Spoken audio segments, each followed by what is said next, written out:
கஷ்ட நேரத்துல கஷ்டத்தை துரத்துற சில சீக்ரெட்ஸை நீங்க தெரிஞ்சு வச்சுக்கலாம். அந்த வருத்த நேரத்துல வருத்தத்தை விரட்டி அடிக்கக்கூடிய சில விசேஷங்களை தெரிஞ்சு வச்சுக்கலாம். அந்த பலவீன நேரத்துல பலவீனத்தை மாற்றி அமைக்கக்கூடிய சில சிஸ்டம் நீங்க தெரிஞ்சு வச்சுக்கலாம். தெரிஞ்சு வச்சுக்கிட்டீங்கன்னா இந்த பூமியில இந்த உலகத்துல தேவனை ஏற்றுக்கொண்ட இயேசுவை ஏற்றுக்கொண்ட தேவனால் பிறந்த நீங்கள் உலகத்தை ஜெயிப்பது, உலக சிஸ்டமை ஜெயிப்பது சாத்தியமான ஒரு விஷயம். எத்தனை பேர் ஆமென் சொல்றீங்க? அல்லேலூயா. அப்ப தேவனை தொழுது கொண்ட தேவதாசர்கள் எல்லாருமே அவங்க வாழ்வில் வந்த சிக்கல்களை அவர்கள் வரவேற்கவில்லை. அந்த சிக்கல்ல எப்படி அவர்கள் சிக்கல்களை ஒன்றுமில்லாமல் செய்து சிறப்பாய் வாழ்ந்து காட்டினார்கள். அப்ப அப்படிப்பட்ட வாழ்க்கை நமக்கு கொடுக்கப்பட்டதுனால அதை நம்ம பின்பற்றுவதற்கு நாம் அழைக்கப்பட்டிருக்கிறோம். எபிரேயரின் ஆக்கியோன் அதை தான் எழுதுகிறார். நம்முடைய முற்பிதாக்கள், நம்முடைய விசுவாச பிதாக்கள் நமக்கு முன்பதாக வைத்துவிட்டு சென்றதான விசுவாச பாதையை பின்பற்றுவதற்கு நாம் அழைக்கப்பட்டிருக்கிறோம். ஆமென் சொல்றவங்க. இன்னைக்கு யோபு புஸ்தகத்திலிருந்து சில சத்தியங்களை நாம் தியானித்து நாம் ஜெபத்தோடு இந்த ஆராதனை நாம் முடிக்க போகிறோம். யோபு மிக அதிகமாக வாழ்வில் இழந்தவன்.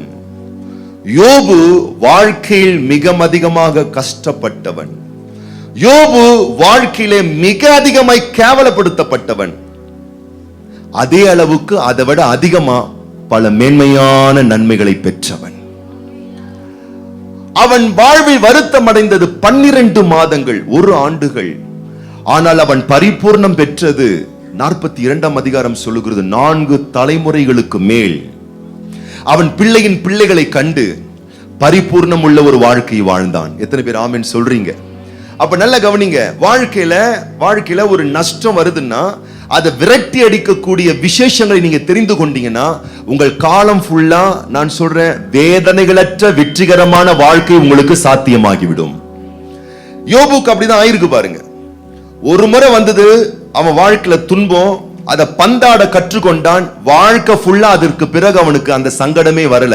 பக்கத்துல பார்த்து சொல்லுங்க, ஒரு முறை கஷ்டம் வந்துச்சுன்னா அது போயிட்டு மறுபடியும் உங்களையே தேடி வருதுன்னா நீங்க ரொம்ப அதன் மேல பிரியமா இருக்கீங்க. பிரச்சனை ஏன் வருது? அதுக்கு சில வேலை பார்த்தா வரும். அல்லேலூயா.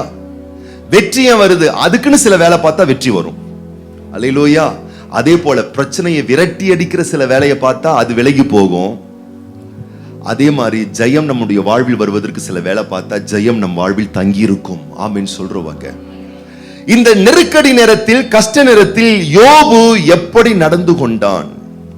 யோபுவின் புஸ்தகம் 1ஆம் அதிகாரம் 21ஆம் வசனம் 22ஆம் வசனத்தை வாசிங்கள் பார்க்கலாம். நிர்வாணியாய் என் தாயின் கர்ப்பத்திலிருந்து வந்தேன், நிர்வாணியாய் அவ்விடத்திற்கு திரும்புவேன். கர்த்தர் கொடுத்தார், கர்த்தர் எடுத்தார், கர்த்தருடைய நாமத்துக்கு ஸ்தோத்திரம் என்றான். இவை எல்லாவற்றிலும் யோபு பாவம் செய்யவும் இல்லை, தேவனை பற்றி குறை சொல்லவும் இல்லை. யோபு போன பாதை கடினமான பாதை, இழப்பின் பாதை, நஷ்டத்தின் பாதை, மிகுந்த ஒரு வருத்தத்தின் பாதை. இந்த பாதையில செல்லும் பொழுது ஒரு மனுஷனுடைய வாழ்வில் இருக்கக்கூடிய நம்பிக்கைகள் அவனை விட்டு போயிரும், தைரியம் போயிரும்.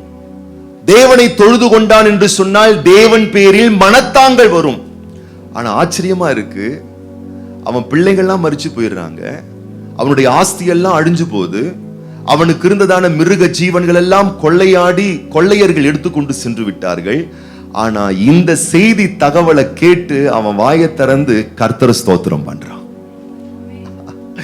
கர்த்தரை ஸ்தோத்திரம் பண்றான். இவை எல்லாவற்றிலேயும், தன்னுடைய இழப்புகள் எல்லாவற்றிலேயும் யோபு பாவம் செய்யவும் இல்லை, தேவனை பற்றி குறை சொல்லவும் இல்லை. அப்ப நல்லா கவனிக்கணும். உங்க தனிப்பட்ட வாழ்வில் வரக்கூடிய பிரச்சனைகளில் நீங்கள் தேவனை நன்றாய் ஸ்தோத்திரிப்பீர்களேயானால், தேவன் மேல் மனத்தாங்கள் அடையாமல் நீங்கள் குறை சொல்லாமல் இருப்பீர்களேயானால் நீங்கள் உற்சாகமா இருக்கிறீர்கள் என்று அர்த்தம். நல்ல கவனிங்க. உற்சாகமா இருக்கிறவங்க வாழ்க்கையில பிசாசு வாளாட்ட முடியாது. தேவனை துதிக்கிறவன் எப்பொழுதும் உற்சாகமாய் இருக்கிறவன். கர்த்தரை ஸ்தோத்திரிக்கிறவன் எப்பொழுதும் உற்சாகமாய் இருக்கிறவன். என்ன சூழ்நிலை வந்தாலும் இது அவர் காரணம் அல்ல, வந்திருக்கு. ஆனா தேவன் இதை மாற பண்ண வல்லவர் என்று விசுவாசிக்கிறவன் சோர்வில் இல்ல, அவன் உற்சாகத்தில் இருக்கிறான், தேவ உறவிலே உறுதியாய் இருக்கிறான். அப்படிப்பட்டவனுடைய வாழ்க்கையில ரொம்ப நாள் பிரச்சனை குடும்பம் நடத்தாது. அப்படிப்பட்டவனுடைய வாழ்க்கையில ரொம்ப நாள் பிரச்சனை நீடித்து நிலைக்காது. இப்ப நீங்க நல்லா புரிஞ்சுக்கணும், பிசாசினுடைய மிகப்பெரிய நம்மை அழிக்கும் ஆயுதம் என்னன்னா, பல வகையான சோதனையின் பாதையில் நாம் செல்லும் பொழுது சோர்வுகளை கொடுத்து நம்மை பலவீனப்படுத்தி விடுவான். அப்போ தேவ பிள்ளைகள் கவனிக்க வேண்டிய ஒரு முக்கியமான விஷயம் என்ன? சோர்வுகளுக்கு ஒரு நாளும் இடம் கொடாதீர்கள். எத்தனை பேர் ஆமேன் சொல்றீங்க? அல்லேலூயா. ஒரு முறை பிசாசு என்ன செய்தானாம்? வியாபாரம் செய்தானாம். அவன் வியாபாரம் செய்கிற ஸ்தலத்துல ஒரு பெரிய மேஜை, ஒரு டேபிளை போட்டு அந்த டேபிள்ல நிறைய பொருட்களை, கருவிகளை அடுக்கி வச்சானாம். கோபம், வருத்தம், பகை, சண்டை, இப்படிலாம் நிறைய டூல்ஸ் எல்லாம் வச்சு அது பக்கத்திலேயே அதுக்குடைய பேரெல்லாம் எழுதி ஒரு பிரைஸ் டேக் வச்சு சேல்ஸ் பண்ணிட்டு இருந்தானோ. மக்கள்லாம் வந்து அதை வாங்கிட்டு போவாங்களாம், வாங்கிட்டு வருவாங்களாம். பிள்ளைங்கள்லாம் அழுதாங்கன்னா கொஞ்சம் வெளியே வச்சு சமாதானப்படுத்துங்க. குழந்தைங்க வந்து அழுவாங்க, குழந்தைங்க வந்து கத்துவாங்க, வருத்தப்படுவாங்க, இதெல்லாம் நடக்கும். ஆனா தாய் தகப்பன் என்ன பண்ணுங்க, அந்த குழந்தைங்களை கொஞ்சம் வெளியே கொண்டு போய் வச்சுக்கோங்க. வெளியே வச்சு அவங்களை கொஞ்சம் சமாதானப்படுத்துங்க. இல்லைன்னா நம்ம குழந்தையாயிடுறோம். அல்லேலூயா. குழந்தைங்க அப்படிதான் இருக்கும், சில அசௌகரியங்கள் இருக்கும். என்ன பண்றது, வளர்த்துதான் நம்ம ஆகணும். அல்லேலூயா. கொஞ்சம் அசௌகரியங்கள் இருக்கு. ஏன்னா இது எல்லாருக்குமே அசௌகரியம் ஆகும். அல்லேலூயா. உங்களுக்கு ஆகுதோ இல்லையோ, எனக்கு ரொம்ப ஆயிரும். அல்லேலூயா. யோபு தன்னுடைய யோபுன்னு போயிட்ட பாருங்க. பிசாசு ஸ்டோரி தான் சொல்லிட்டு வந்தேன். ஆமா, பேய் கதை தான் சொல்லிட்டு வந்தேன். ரைட். பேய் என்ன பண்ணுச்சான், எல்லா டூல்ஸ் எல்லாம் வச்சு அதுக்கு ஒரு பிரைஸ் டேக் வச்சு பேரெல்லாம் வச்சுட்டு இருந்துதான். அப்போ ஒருத்தர் வந்து வாங்குறதுக்காக வந்தாராம். வாங்குறதுக்கு வரும்பொழுது ஒவ்வொன்னா பார்த்துட்டே வந்தாராம். பார்த்துட்டே வரும்பொழுது ஒரு பெரிய கருவி, ஒரு டூல்ஸ் ஒன்று இருந்துச்சான். அவர் பார்த்தாரு, இதுனா வித்தியாசமா இருக்கு, வினோதமா இருக்கு, ரொம்ப பெருசா இருக்கு, பிரைஸ் கூட ரொம்ப அதிகமா இருக்கு. ஆனா பேர் மட்டும் அதுல இல்லையா.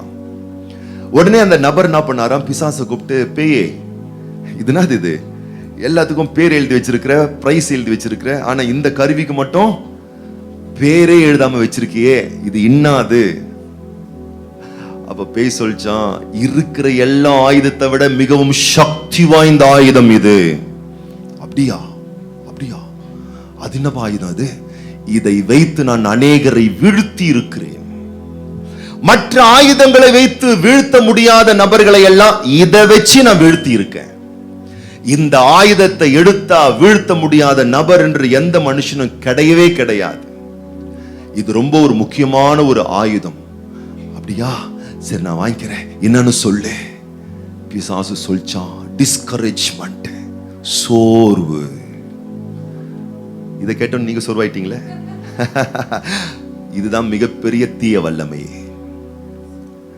தேவ பிள்ளைகள் பல வகையான சோதனையின் பாதையில் செல்லும் பொழுது பிசாசு செய்கிற தந்திரமான வேலை அவங்களுக்கே தெரியாம அவங்களுக்குள்ள இருக்கக்கூடிய எனர்ஜியை எடுத்துருவான், சோர்வை கொடுத்துருவான், மனத்தாங்களை கொடுத்துருவான், கர்த்தர் பேரில் இருக்கக்கூடிய வைராக்கியத்தை எடுத்துருவான்.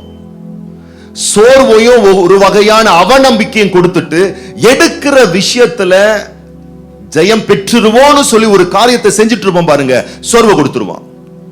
படிக்கிற பிள்ளைங்களுக்கு பாருங்க, சோர்வை கொடுத்துருவான். உழைக்கிற பிள்ளைங்களுக்கு பாருங்க, சோர்வை கொடுத்துருவான். வெற்றி அடைய வேண்டும் என்று முன்னேற்ற பாதையில் செல்கிறவர்களுக்கு பாருங்க, சோர்வை கொடுத்துருவான். நமக்கெல்லாம் கிடைக்காது, நமக்கெல்லாம் அமையாது, நமக்கெல்லாம் வாய்க்காது, நமக்கெல்லாம் முடியாது, நமக்கெல்லாம் ஆகாது, அவங்களுக்கெல்லாம் ஆகும், நமக்கு ஆகுமா? கர்த்தரையும் கைவிட்டார், கர்த்தரையும் அப்படி எங்களை விட்டுட்டார், கர்த்தரையும் அப்படி பண்ணிட்டார். பல வகையான மனத்தாங்கல்கள், சோர்வுகள். இந்த சோர்வின் ஆவி என்பது மிகப்பெரிய தீய வல்லமை. எலியா என்பவன் மிக அபார சக்தி கொண்ட ஒரு தீர்க்கதரிசி. அவன் வாயை திறந்து அக்கினி இறங்கி வருவதாக அப்படின்னு சொன்னானா உடனே அக்கினி வரும். அவ்வளவு பெரிய பவர்ஃபுல்லான தீர்க்கதரிசி. ஆனா பாருங்க, ஒரு பெண், ஒரு எசபேல் என்ற ஒரு பெண் ஒரு சொன்ன ஒரு வார்த்தையை கேட்டு சோர்ந்து போய் பலவீனமா படுத்துக்கிட்டான். நான் சொல்றேன், இன்னைக்கு தேவ பிள்ளைகள் மிகவும் விழிப்பா இருக்க வேண்டியது சோர்வின் ஆவிகளுக்கு, டிஸ்கரேஜ்மெண்ட்டுக்கு நீங்க ரொம்ப கேர்ஃபுல்லா இருக்கணும். கர்த்தர் சொல்வார், அற்புதமா உனக்கான அழகான தீர்மானங்களை தீர்மானிச்சு நேர்த்தியா வச்சிருப்பார். அதற்கான பல எஃபர்ட்ஸை போட்டு நீ முன்னேறி வந்துகிட்டே இருப்ப. அப்படியே சோர்வை கொடுத்துட்டு அவ்வளவுதான், இது உன்னால முடியாது, இது உன்னால ஆகாது, இது உனக்கு கிடைக்காது, ஆண்டவர் உனக்கு இது வந்து அனுமதிக்க மாட்டாரு, இது உனக்கு கிடைக்காது அப்படின்னு சொல்லிட்டு சோர்வை கொடுத்து நம்பிக்கை எடுத்துருவான், எனர்ஜி எடுத்துருவான், நிம்மதியை எடுத்துருவான், சமாதானத்தை எடுத்துருவான். அதுக்கப்புறம் பாத்தீங்கன்னா அவநம்பிக்கையோடு, நம்பிக்கை இல்லாம, எனர்ஜியே இல்லாம, ஆற்றலே இல்லாம, முற்போக்கான மனநிலையே இல்லாம, சோர்வோட ஏதோ ஒரு ஆவி மாதிரி வாழ்ந்துகிட்டு இருக்கிற ஒரு நிலையை ஏற்படுத்திடுவான். அப்ப நான் சொல்றேன், உங்க லைஃப்ல நீங்க எடுத்துட்டு இருக்கிற ஒரு எஃபர்ட்ஸ்ல வரக்கூடிய சவால்ல ஒரு நாளும் சோர்வுகளுக்கு இடமே கொடுக்காதீர்கள். நீங்க ஒரு முற்போக்கான பாதையில் சென்று கொண்டிருக்கிறீர்களா? கர்த்தர் சொல்றாரு, தைரியமா நீ இறங்கு, உனக்கு இருக்கிற பலத்தோட நீ செல்லு, நான் உனக்கான காரியத்தை நான் வாய்க்க பண்ணுவேன். கர்த்தருடைய வல்லமை பாருங்க. நீங்க ஒவ்வொரு ஸ்டெப் எடுக்கும் பொழுது அவர் உங்களுக்காக பல ஸ்டெப்ஸ் எடுத்து வைக்கிறார். அப்ப நம்ம இன்னைக்கு உணர்வடையணும், நம்ம வாழ்வில் நாம் சோர்ந்து போகாமல் இருக்க வேண்டுமேயானால் கர்த்தரை நீங்க நல்ல சொத்திரம் பண்றவங்களா இருக்கணும். யோபுவால் எப்படி இதை தாங்க முடிந்தது, இதை சகிக்க முடிந்தது யோசித்து பாருங்கள். பக்கத்துல பார்த்துக்கலுங்க, ஒரு ஊசி காணனாலே உனக்கு உபத்திரம் தாங்கல. அவன் 500 ஒட்டகத்தை இழந்துகிட்டு இருக்கான், ஏர் மாடுகளை, குதிரைகளை, ஆடுகளை, மாடுகளை, குடும்பத்தை இழந்துட்டு இருக்கான். அதன் மத்தியிலே அவன் சோத்திரம் பண்றானா என்ன அர்த்தம்னா அவன் சோர்வுக்கு இடமே கொடுக்கல. எத்தனை பேர் ஆமென் சொல்றீங்க? சோர்வுகளுக்கு நீ இடம் கொடுக்காமல் கர்த்தாதி கர்த்தரை ஸ்தோத்தரித்தால் நான் சொல்லுகிறேன், இந்த உற்சாகம் உனக்குள்ள இருந்துகிட்டே இருக்கும். வேதம் சொல்லுகிறது, ஆபத்து காலங்கள் வரும்பொழுது நீதிமொழிகளின் ஆக்கியோன் சொல்லுகிறான். நீதிமொழிகளின் புஸ்தகம் 24ஆம் அதிகாரம் 10ஆம் வசனத்தை வாசிங்க பார்க்கலாம். ஆபத்து காலத்தில் நீ சோர்ந்து போவாய், சோர்வு வரும், ஆனா சோர்ந்து போவாயானால் உன் பெலன் குறுகினது, எனர்ஜி போயிடும், நம்பிக்கை குறைஞ்சிரும், அவநம்பிக்கை தலை தூக்கும், அவிசுவாசம் பெருகும், நமக்கு நடக்கும், முடிக்கும், ஆகும், கிடைக்கும் என்று நாம் எண்ணி இருக்கக்கூடிய எதிர்பார்ப்புகளுக்கெல்லாம் ஒரு 0 மார்க் தான் கிடைக்கும். ஆகவேதான் தேவனுடைய வாக்கியம் சொல்லுகிறது, ஆபத்து காலம் வந்துருச்சா இப்பதான் நீ இன்னும் உற்சாகமா இருக்கணும், இப்பதான் நீ நிறைய கர்த்தரை ஸ்தோத்திரம் பண்ணணும், இப்பதான் நீ கர்த்தரை இன்னும் நீ அதிகமா ஆராதிக்கணும், இப்பதான் நீ கர்த்தரை அதிகமா போற்றணும். இல்லை என்றால் ஏற்கனவே இருக்கிற அந்த ஆற்றலும் எனர்ஜியும் பவரும் பலனும் குறைந்து போகும். அப்ப தேவ பிள்ளைகள் வாழ்வில் வரக்கூடிய நஷ்டங்களை மாற்ற முடியும். எப்படி? சோர்ந்து போகாமல் இருந்தால். ஏன்னா நீங்க ஸ்தோத்திரிக்க என்ன ஆகும்னா, சோர்ந்து போகிறவனுக்கு பலன் கொடுத்து சத்துவம் இல்லாதவனுக்கு சத்துவத்தை பெருக பண்ணுகிற ஆண்டவருடைய பலன் உங்கள் வாழ்வில் வெளிப்பட ஆரம்பிச்சிடும். நீங்க கர்த்தருக்கு காத்திருக்க கர்த்தர் மாற பண்ணுவார், கர்த்தர் வாய்க்க பண்ணுவார். கர்த்தரை இன்னும் துதிப்போம், இன்னும் ஸ்தோத்தரிப்போம் என்று சொல்லி உங்கள் நெருக்கத்தின் மத்தியில் தேவன் மேல் மனத்தாங்கள் அடையாமல் ஸ்தோத்தரிக்க நீங்கள் ஆரம்பிப்பீர்களே, ஆனால் கழுகுகளை போல பலன் அடைவீர்கள், உயர எழும்பி பறப்பீர்கள், ஓடினாலும் இளைப்படைய மாட்டீர்கள், நடந்தாலும் சோர்ந்து போக மாட்டீர்கள். அப்படிப்பட்ட ஒரு ஆற்றல் உங்கள் வாழ்வில் வெளிப்பட ஆரம்பிக்கும். யோபு சொல்லுகிறான், என் ஆபத்து காலம், சோர்வின் காலங்கள் வந்தாலும் அவனுடைய நம்பிக்கைகள் பாருங்க எப்படி இருக்குன்னு. யோபு 23:12 இருந்து வாசிங்க பார்க்கலாம். அவர் உதடுகளின் கற்பனைகளை விட்டு, அவருடைய கற்பனைகளை விட்டு நான் பின்வாங்குவதில்லை, அவருடைய வாயின் வார்த்தைகளை எனக்கு வேண்டிய ஆகாரத்தை பார்க்கிலும் அதிகமாய் காத்துக்கொண்டேன். எந்த சூழ்நிலையில? கஷ்ட நேரத்துல, இழப்பின் மத்தியில, ஒடுக்கப்படுகிற சூழ்நிலையில, எல்லாவற்றையும் இழந்து தவிக்கிற வேளையில அவன் முன்னேற்ற பாதையில் வருகிறான் என்று சொன்னால், அந்த சூழ்நிலையில ஆண்டவருடைய வார்த்தை, கற்பனை, உறவை விட்டு நான் பின்வாங்க மாட்டேன், ஆண்டவர் விட்டு நான் தூரமா போக மாட்டேன். அவன் தீர்மானிக்கிறான் பாருங்க. நல்ல நிலையில் இருக்கும் பொழுது அல்ல, சங்கட நிலை, வருத்த நிலை, எனக்கு பிடிக்கவே இல்லை, அப்படிப்பட்ட பாதையில் அவன் போகும் பொழுது சொல்லுகிறான், ஆண்டவருடைய கற்பனையை விட்டு நான் பின்வாங்குவதில்லை, ஆண்டவருடைய வாயின் வார்த்தைகளை எனக்கு வேண்டிய ஆகாரத்தை பார்க்கிலும் அதிகமாய் காத்துக்கொண்டேன். அப்படின்னா நம்ம லைஃப்ல ஸ்டோர் பண்றது எது? ஃபுட் ஐட்டம், ப்ரொவிஷன் ஐட்டம் தான் ஸ்டோர் பண்ணி வைக்கிறோம், அதை காத்து வைக்கிறோம். ஒரு இடத்துல யாரும் சொன்னாங்க, கேள்விப்பட்டேன், இப்போ இந்த நவம்பர் டிசம்பர்ல பயங்கரமா மழை பெஞ்சது பாருங்க. அந்த மழை பெஞ்சதுக்கு அவங்க என்ன நினைச்சிட்டாங்கன்னா, எல்லா விவசாயமும் அரிசி நெல்மணிலாம் அழிஞ்சு போச்சு, அடுத்த 1 வருஷத்துக்கு சாப்பாடு இருக்காது நம்ம தமிழ்நாட்டில்னு சொல்லி சொல்றாங்க பாருங்க. அவங்க வீட்டுக்குள்ள 50 மூட்டை அரிசி அடுக்கி வச்சிருக்காங்களாம். எதுக்கு? அடுத்த ஒரு வருஷம் ஃபுல்லா உட்கார்ந்து சாப்பிடுறதுக்காக. அப்ப மனுஷன் என்ன பண்றான்? எதை ஸ்டோர் பண்றான்? ஃபுட்டை தான் ஸ்டோர் பண்றான். அப்ப மனுஷனுக்கு எது முக்கியமா இருக்கு சொல்லுங்க பார்க்கலாம்? வாயில கொட்டிக்கிறதும் வயித்துல இறக்குறதும் கூட்டம். இவர் சொல்றாரு, அதை விட அதிகமா உங்க பிரமாணத்தை நான் நினைக்கிறேன், அதை விட பெருசா உங்க வார்த்தையை நான் மதிக்கிறேன். அப்ப நான் சொல்றேன், ஆபத்து என்பது தேவ பிள்ளையே உன் வாழ்வில் அது உன்னை சிறுமைப்படுத்த வரவில்லை. நீ கர்த்தரை மதிப்பாயே ஆனால், வார்த்தையை கனப்படுத்துவாயே ஆனால், தேவனுடைய உறவில் உறுதியாய் இருப்பாயே ஆனால், இந்த ஆபத்தெல்லாம் உனக்கு ஆசீர்வாதமாய் மாறுகிறது.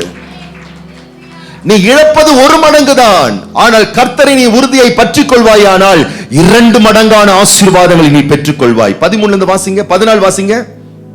எனக்கு குறித்திருக்கிறதை அவர் நிறைவேற்றுவார், இப்படிப்பட்டவைகள் இன்னும் அநேகம் அவரிடத்தில் உண்டு. எல்லாரும் என்ன மறந்துட்டாங்க, ஆனா கர்த்தர் எனக்காக நோட் பண்ணி வச்சிருக்கார், குறிச்சு வச்சிருக்கிறார். எனக்கான நன்மைகளை கர்த்தர் தேர்வு செய்து வைத்திருக்கிறார்.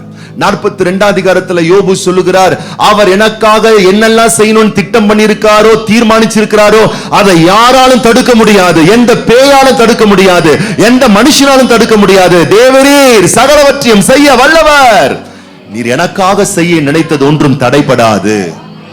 அவருடைய நம்பிக்கைகள் பாருங்க, வாசிங்க பார்க்கலாம். யோபு 13:15 வாசிங்க பார்க்கலாம். யோபு 13:15.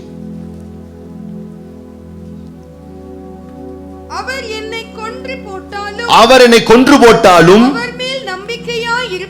அவர் கொல்லுகிற தேவன் அல்ல, கொல்ல போவதும் இல்லை. அப்படிப்பட்ட சூழ்நிலையே ஆனாலும் நான் அவர் தான் என்ன நம்புவேன், நான் அவர் மேலதான் என் நம்பிக்கை வைப்பேன், நான் அவர் மேலதான் விசுவாசம் வைப்பேன். நான் சொல்லுகிறேன், 1000 சங்கடங்கள் வரலாம், 1000 தீமைகள் வரலாம், ஆனா கர்த்தர் மேல நமக்கு மனத்தாங்கள் வந்துடக்கூடாது.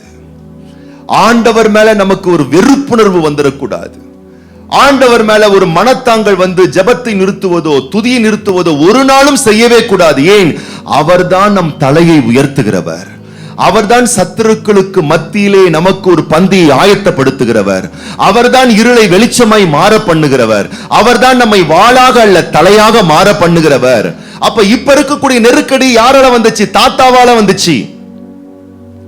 பக்கத்துல பார்த்து சொல்லி, நீ படுற கஷ்டம் எல்லாம் கர்த்தரால வந்ததில்ல, தாத்தாவால வந்துச்சு. எந்த தாத்தா? ஆதாம் தாத்தா. இப்ப அந்த ஆதாம் தாத்தாவால வந்தத ஆண்டவர் இயேசு கிறிஸ்துவின் மூலமாய் மாறுவதற்கான ஒரு வாய்ப்பு நமக்கு கொடுக்கப்பட்டிருக்கிறது.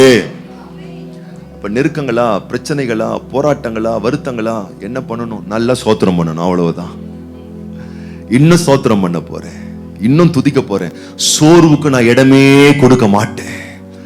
எப்படி தேவனுடைய ஆசரிப்பு கூடாரத்தில், தேவ ஆலயத்தில் 24 மணி நேரமும் குத்து விளக்கு எரிந்து கொண்டே இருக்க வேண்டுமோ, அதுபோல நம்முடைய இருதயமாகிய இந்த ஆலயத்தில் 24 மணி நேரமும் தேவனை துதிக்கிற துதியின் ஆராதனை என்ற குத்து விளக்கு ஏற்றப்பட்டு இது எரிந்து கொண்டு ஃபயரா இருந்துகிட்டே இருக்குமே. ஆனால் இந்த உலகத்தை அடிக்கிற 1000 சக்திகள் வந்தாலும் உன்னை கீழே விழத்தள்ள முடியாது.